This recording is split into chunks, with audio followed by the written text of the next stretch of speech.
Karimnagar BJP అభ్యర్థి MP Bandi Sanjay ఆసక్తికర వ్యాఖ్యలు చేశారు. ఎన్నికల ప్రచారంలో భాగంగా ఆయన కరీంనగర్లో మీడియాతో మాట్లాడారు. ఒకవేళ బీఆర్ఎస్ ను గెలిపిస్తే ముఖ్యమంత్రి కేటీఆర్ అవుతారని, కానీ కేసీఆర్ కు సీఎం పదవికి పేరు సూచించే దమ్ము లేదని ఆసక్తికర వ్యాఖ్యలు చేశారు. అయితే కేటీఆర్ కు సీఎం పదవి ఇస్తే ఎమ్మెల్సీ కవిత, మంత్రి హరీష్ రావు, హ్యాపీరావు పార్టీ నుంచి వారి అనుచరులను తీసుకుని వెళ్లిపోతారని విమర్శించారు. ఇక బీఆర్ఎస్ ప్రభుత్వం రాష్ట్రంలో అభివృద్ధి చేసింది ఏమీ లేదని విమర్శించారు. తాము అధికారంలోకి వస్తే బీసీ వ్యక్తి సీఎం అవడం ఖాయమని, సీఎం అభ్యర్థి ఎవరో అధిష్టానం నిర్ణయించిందని సంజయ్ స్పష్టం చేశారు.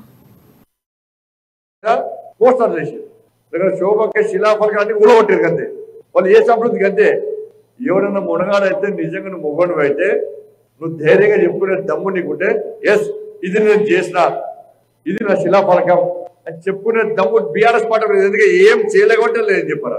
వాళ్ళు ఏంటో వాళ్ళు ఏం చేస్తున్నారు, యథా రాజా తదా ప్రజా. కేసీఆర్ ఏం చేస్తుండో, పొద్దునక రాత్రంక ఏం చేస్తుండో ఇక్కడ ఎమ్మెల్యే కూడా గదే చేస్తాడు. అంతకంటే ఏం చేయడాని గదే చేస్తాడు. ఆయన కేసీఆర్ స్ఫూర్తి కదా. కేసీఆర్ ఫామ్ హౌస్ కట్టుకుంటే బీజేపీ బీఆర్ఎస్ పార్టీ అందరూ ఫామ్ హౌస్ కట్టుకుంటారు. కేసీఆర్ పొద్దునంతా రాత్రంతా తాగుతుంటే బీఆర్ఎస్ పార్టీ ఎమ్మెల్యేలు మాట్లాడుతూ పొద్దున అవుతూ రాత్రంతా మాట్లాడతారు. ఆయన ఏం మాట్లాడతారో గది మాట్లాడతారు. కేసీఆర్ ఎట్లా మాట్లాడతారో బీఆర్ఎస్ పార్టీ ఎమ్మెల్యేలు మంత్రులు గదే మాట్లాడతారు. కేసీఆర్ ఎట్లా తలికి అవుతారో వాళ్ళు కూడా గట్టే తలికి అవుతారు. మొత్తం కేసీఆర్ కుటుంబ ముఖావళికలు అన్ని కూడా వాళ్ళ ఫేసింగ్ అన్ని కూడా ఫీల్ చేస్తారట. ఇలా అద్దప్ప చేసింది ఏం లేదన్న.